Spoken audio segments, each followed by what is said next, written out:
छत्रपति शिवाजी महाराज के अदम्य साहस और युद्ध कौशल को रितेश देशमुख की राजा शिवाजी ने नए आयाम दिए हैं।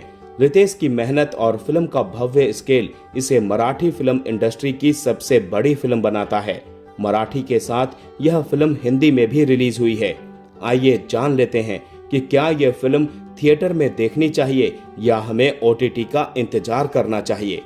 मराठी सिनेमा लंबे समय से जिस फिल्म का इंतजार कर रहा था वो आखिरकार बड़े पर्दे पर उतर चुकी है। नाम है राजा शिवाजी। करीब 100 करोड़ के बजट वाली यह फिल्म न केवल मराठी सिनेमा की अब तक की सबसे महंगी फिल्म है, बल्कि इसे हिंदी में भी इसी भव्यता के साथ रिलीज किया गया है। रितेश देशमुख के निर्देशन और अभिनय से सजी यह फिल्म महज एक ऐतिहासिक ड्रामा नहीं, बल्कि अंतर्राष्ट्रीय स्तर के VFX और सिनेमेटोग्राफी के साथ पिरोई गई शौर्य की एक जीती जागती गाथा है। दरअसल छत्रपति शिवाजी महाराज सिर्फ एक नाम नहीं, बल्कि करोड़ों लोगों की धड़कन और इमोशन है। इसीलिए इस फिल्म से उम्मीदों का पहाड़ इतना ऊंचा है कि जरा सी चूक भी जनता को चुभ सकती है।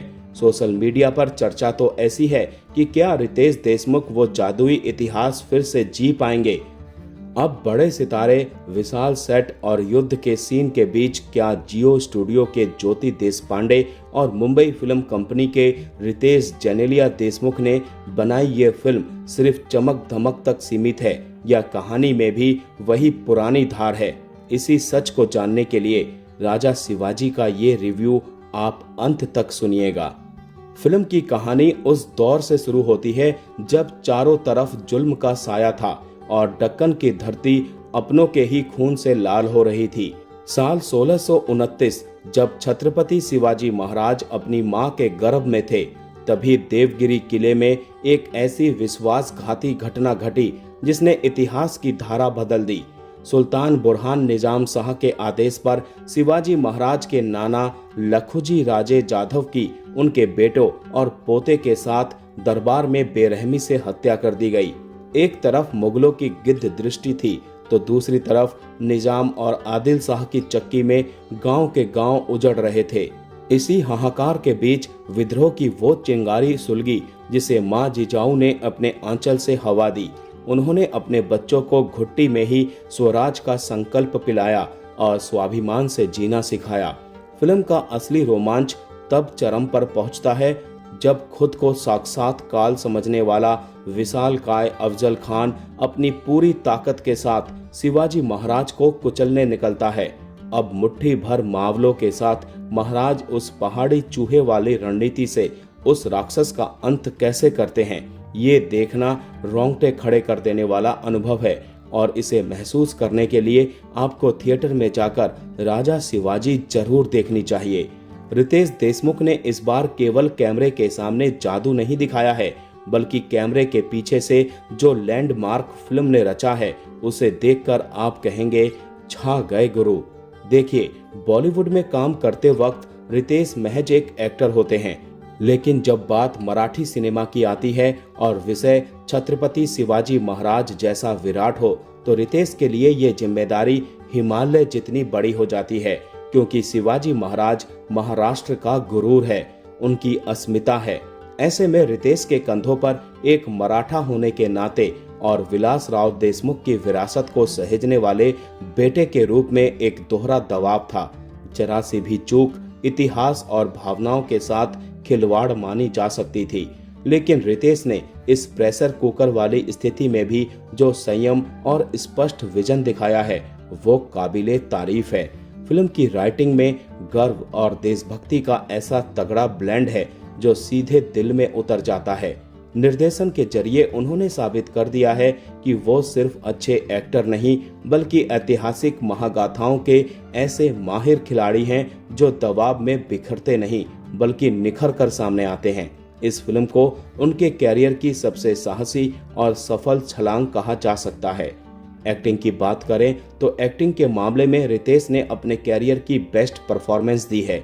उन्होंने महाराज की गरिमा, शक्ति और इमोशनल गहराई को इस तरह जिया है कि आपको पर्दे पर सिर्फ और सिर्फ राजा नजर आते हैं। संजय दत्त ने अपनी स्क्रीन प्रेजेंस से जान डाल दी है और वहीं अभिषेक बच्चन भी पूरे फॉर्म में दिखे हैं। उनका किरदार कहानी को जबरदस्त मजबूती देता है। वो इस फिल्म में मराठी डायलॉग बोलते हुए भी नजर आ रहे हैं। विद्या बालन ने अपनी एक्टिंग और तीखे डायलॉग से महफिल लूट ली है। उनकी डायलॉग डिलीवरी एकदम सटीक है। भाग्यश्री की स्क्रीन प्रेजेंस ठीक ठाक है, लेकिन उनकी मराठी कमजोर है। तो जितेंद्र जोशी और सचिन खेड़ेकर ने अपनी सधी हुई एक्टिंग से फिल्म को ठोस बनाया है। बोमन ईरानी और जेनेलिया देशमुख छोटे मगर बेहद असरदार रोल में हैं।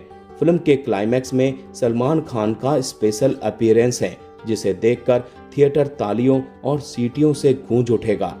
अगर आप सोच रहे हैं कि फिल्म थोड़ी लंबी है, तो हाँ, एडिटिंग टेबल पर इसकी कैंची थोड़ी और चल सकती थी, लेकिन यकीन मानिए फिल्म की भव्यता और इसकी भावनाएं इस छोटी सी कमी को पूरी तरह ढक लेती है।